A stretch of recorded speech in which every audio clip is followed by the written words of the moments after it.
Hello guys!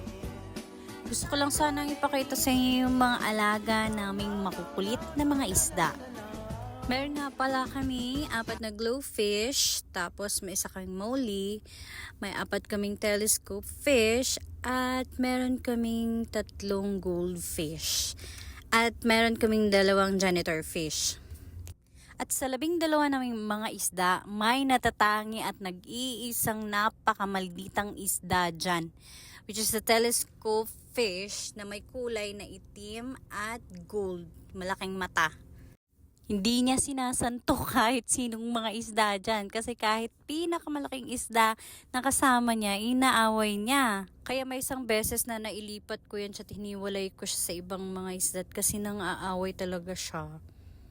Napakakulit niya, manang-mana talaga siya sa batang to. Napakakulit, walang kapaguran. Purya buyag. Thank you so much, Lord, sa mabait na batang to.